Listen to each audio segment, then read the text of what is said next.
역대상 8장 1에서 40절 말씀입니다. 베냐민이 낳은 자는 맏아들 벨라와 둘째 아스벨과 셋째 아하라와 넷째 노하와 다섯째 라바이며, 벨라에게 아들들이 있으니 곧 아딸과 게라와 아비훗과 아비수아와 나아만과 아호아와 게라와 스부방과 후람이라. 에훗의 아들들은 이러하니라. 그들은 게바 주민의 우두머리로서 사로잡혀 마나핫으로 갔으니 곧 나아만과 아히야와 게라이며, 게라는 또 우사와 아히훗을 낳았으며, 사하라임은 두 아내 후심과 바라를 내보낸 후에 모압 땅에서 자녀를 낳았으니, 그의 아내 호데스에게서 낳은 자는 요밥과 시비야와 메사와 말감과 여우스와 사갸와 미르마이니, 이 아들들은 우두머리이며, 또 그의 아내 후심에게서 아비둡과 엘바알을 낳았으며, 엘바알의 아들들은 에벨과 미삼과 세메시니, 그는 오노와 롯과 그 주변 마을들을 세웠고, 또 부리아와 세마이니, 그들은 아얄론 주민의 우두머리가 되어 그들이 가드 주민을 쫓아냈더라.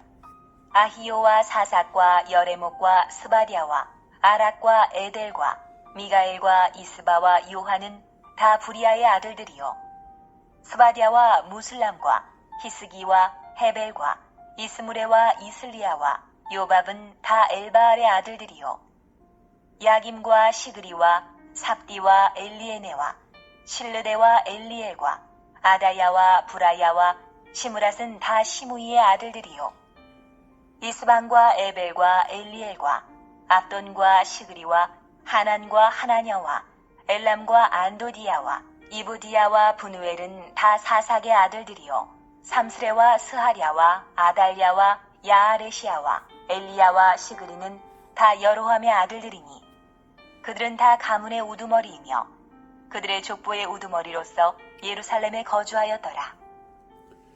사랑하는 형제 여러분, 11월 7일 월요일 저녁 묵상에 오신 것을 환영합니다.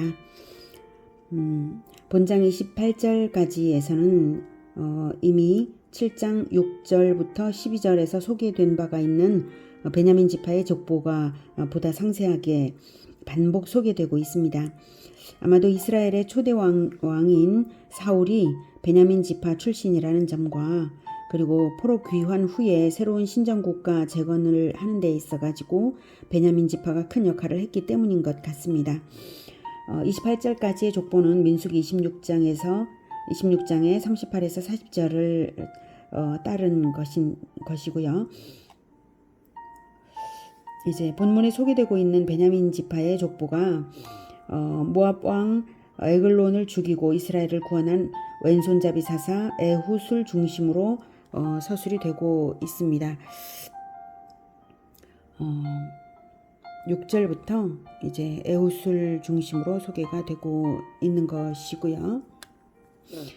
그리고 5절까지는 벨라의 아들들이었습니다. 6절에 에훗의 아들들은 이러하니, 그들은 게바 주민의 우두머리로서 사로잡혀 마나핫으로 갔으니, 이렇게 사사 에훗의 여기서 아들들이라고 표현했지만 후손들이라는 일반화시킨 의미를, 히브리어에서는 아들들이 같은 후손들이라는 의미입니다. 그래서 후손들을 말하는 것이고요. 용감한 사사 에훗을 부각시키면서 이제 포로에서 귀환한 이스라엘 백성들에게 나라 재건에 대한 용기와 승리 확신을 삼아주려는 의도가 엿보입니다. 에훗은 이제 모압의 지배를 받을 때에 왼손으로 모압 왕 에글론을 찔러 죽이고 백성을 일으켜 모압을 물리친 지도자입니다. 사사기 3장 27에서 30절을 보면 27절부터 듣겠는데요. 왼손잡이 에훗이 모압 왕 에글론을 찔러 죽이고 난 다음 직후의 일입니다. 27절부터. 그가 이르러 에브라임 산지에서 나팔을 불매 이스라엘 자손이 산지에서 그를 따라 내려오니, 에훗이 앞서가며 그들에게 이르되, 나를 따르라. 여호와께서 너희의 원수들인 모압을 너희의 손에 넘겨주셨느니라. 하매 무리가 에훗을 따라 내려가 모압 맞은편 요단강 나루를 장악하여 한 사람도 건너지 못하게 하였고, 그때에 모압 사람 약 10,000명을 죽였으니 모두 장사요 모두 용사라. 한 사람도 도망하지 못하였더라. 그날에 모압이 이스라엘 수하에 굴복하매 그 땅이 80년 동안 평온하였더라. 네, 이렇게 용사 10,000명을 도망가지 못하게 하고 죽여서 80년 동안의 평화를 이끌어내었던 에훗입니다. 오늘 본문에서 특히할 것은 8장에 보면 사하라임은 두 아내 후심과 바하라를 내보낸 후에 모압 땅에서 자녀를 낳았으니 그의 아내 호데스에게서 낳은 자는 이렇게 되어 있어요. 사라임은 어떤 이유에서인지는 몰라도 이스라엘의 본처들을 버리고요. 이방 모압에 가서 다른 여자 호데스를 얻었습니다. 그런데 본문에는 이스라엘 아내 후심에게서 얻은 아들과 모압 여인 호데스에게서 얻은 아들들을 함께 기록을 하되 이스라엘 아내인 후심의 아들과 그 후손들을 중심으로 영웅적인 족보가 이어져서 28절까지 쭉 나타나고 있습니다. 여기서 먼저 이제 호데스에게서 낳은 자손들은 요만큼이죠. 그런데 이제 후심에게서 낳은 자녀들이 후손들이 11절부터 28절까지 쭉 이어지는 거예요. 네. 그래서 이제 28절에 보면 게다가 28절에서 보면 그들은 다 가문의 우두머리이며 네, 후심의 후손들이죠. 우두머리이며 그들의 족보의 우두머리로서 예루살렘에 거주하였더라라고 표현을 하고 있어요. 예루살렘은 유다 지파에 속한 땅이기 때문에 이 표현은 예루살렘 주변의 베냐민 성읍을 가리키는 것이죠. 베냐민 지파와 유다 지파가 이렇게 경계선을 같이 하고 마주보고 있었거든요. 그래서 예루살렘 주변에 그 땅 베냐민 성읍을 가리키는 것인데 다만 그렇게 좋은 땅의 성읍을 얻은 후손들이 바로 이스라엘 아내 후심의 후손들이라는 것을 호데스의 후손들과 대조해서 보이는 것입니다. 이것은 언약 백성으로서의 정체성 교육을 유대인 어미들이 가르치는 바 합당한 언약 백성인 자손으로 그 기업이 계승되어 가도록 하나님께서 섭리하신다는 사실을 보여주는 것입니다. 그래서 비록 남편에게 쫓겨난 아내였지만 자녀 교육은 제대로 한 후심이었던 것을 우리는 하나님의 섭리를 통해서 미루어 알아낼 수 있는 것입니다. 자, 그러나 또한 모압 여인 호데스에게서 낳은 아들들 역시 무시하지 않은 것은 모든 민족을 향한 하나님의 자비하심을 나타냅니다. 예수 그리스도의 족보 중에 모압 여인 룻이 있는 것을 또 기억나게 하는 부분이기도 하고요. 자, 한편 본장의 족보의 이름들이 민수기의 기록과 다소 다른 점들이 있는데요. 그것은 세월이 흐르면서 이름의 발음이 달라졌거나 또는 두 가지 이름을 가진 사람들이 있었던 이유 등이 있고요. 또한 아들들이라는 히브리어가 아들들만 아니라 후손들을 이제 먼 세대의 후손들까지 다 포함하는 그런 의미가 있어서 세대가 먼 후손들까지 아우르면서 족보 기록을 했기 때문에 민수기와는 이렇게 차이가 나게 되는 부분들이 있는 것입니다. 이제 29절부터는 베냐민 지파 가운데서도 왕위에 있었던 사울의 계보입니다.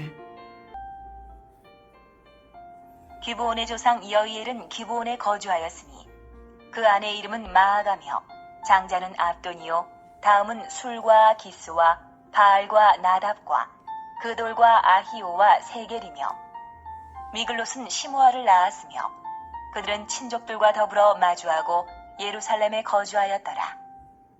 넬은 기스를 낳고 기스는 사울을 낳고 사울은 요나단과 말기수아와 아비나답과 에스바알을 낳았으며 요나단의 아들은 무리바알이라. 무리바알은 미가를 낳았고 미가의 아들들은 비돈과 멜렉과 다레아와 아하스이며 아하스는 여호와다를 낳고 여호와다는 알레멕과 아스마액과 시무리를 낳고 시무리는 모사를 낳고 모사는 비느아를 낳았으며 비느아의 아들은 라바요 그의 아들은 엘르아사요 그의 아들은 아셀이며 아셀에게 6 아들이 있어 그들의 이름은 이러하니 아스리감과 보그루와 이스마엘과 스아랴와 오바댜와 하난이라.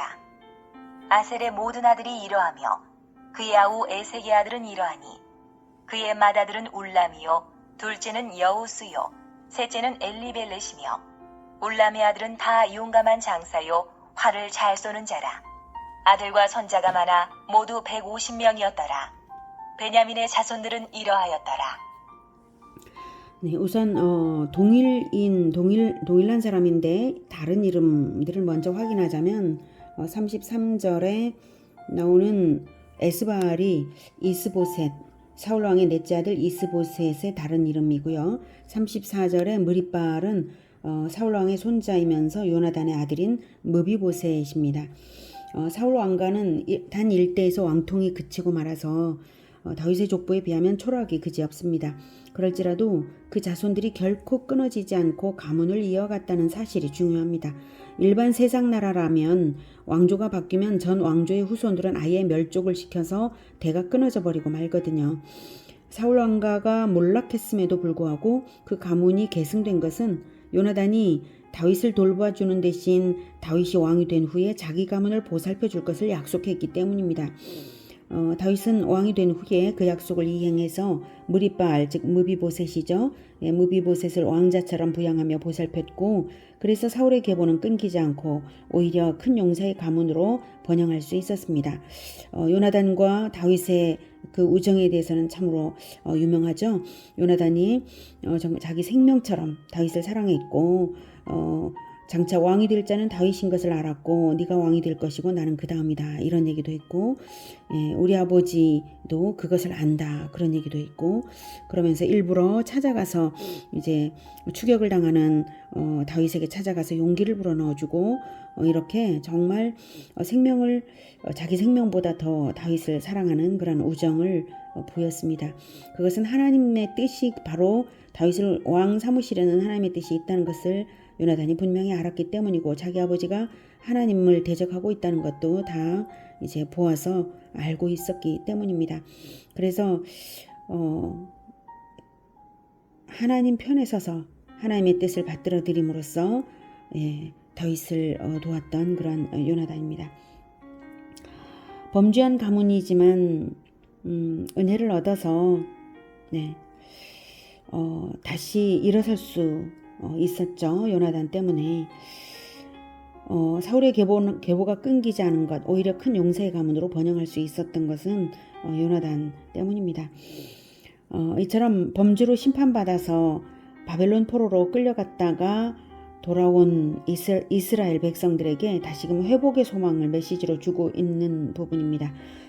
오늘은 모압으로부터 민족을 독립시킨 에훗의 용기 남편 사하라임에게 버림받았을지라도 자손들을 대를 잇게 함으로써 예루살렘 주변의 성읍들을 차지하게 한 후심의 정체성 아버지로 인한 가문의 몰락을 예견하고 하나님의 뜻을 받들어 차기 왕이 될 다윗을 도움으로써 자기 후손을 살려낸 요나단의 선견지명과 진리 위에 선 우정을 통해서 배웠습니다.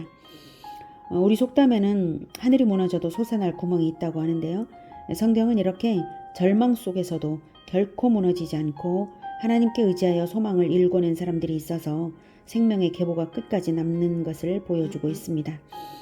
우리 한국에 지금 여러 가지 재난과 난관들이 닥치고 있습니다. 또한 한국 교회가 무너지고 있지 않냐 하는 탄식도 들려오는 시점입니다. 이럴 때일수록 현실을 직시하고 우리가 얼마나 회개할 자인가를 직시하고 언약 백성 정체성을 분명히 하고 소망을 붙잡아야 하겠습니다. 요나단처럼 현실을 정확하게 직시하여 하나님 편에 서며 에훗처럼 용기를 내며 후심처럼 언약 백성 정체성을 분명히 하여서 생명의 대를 이어가는 우리 모두가 되기를 기원합니다. 기도하겠습니다. 하나님, 이 한국을 그리고 한국 교회를 하나님 불쌍히 여겨주시고 용서하여 주시고 보호하여 주시옵소서. 가슴이 무너져 내리는 재난과 위기들 앞에서 우리가 어찌할 바를 몰라 당황하고 있습니다. 오직 하나님께서 이 위기를 넘어갈 수 있도록 주님 우리를 긍휼히 여겨 주시기 원합니다. 우리가 오직 하나님 편에 서겠습니다. 잘못된 것들을 잘못된 것들이라고 하고 회개해야 될 것들을 회개할 것이라고 하고 그리고 진정으로 하나님의 뜻이 무엇인가를 섬겨드리는 그런 우리가 되겠습니다. 주님 도와주시옵소서. 언약 백성 정체성을 분명히 하여서 하나님께서 주시는 징계를 순순히 받으며 회개하며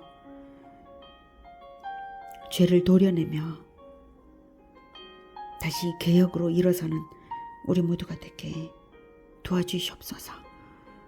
끝까지 결코 생명의 대가 끊어지지 않고 오히려 확장되어 나갈 수 있도록 오직 주님의 은혜와 은총이 있게 하여 주시옵소서. 예수 그리스도의 이름으로 기도드립니다. 아멘. 이어지는 시간은 개인 기도 시간입니다.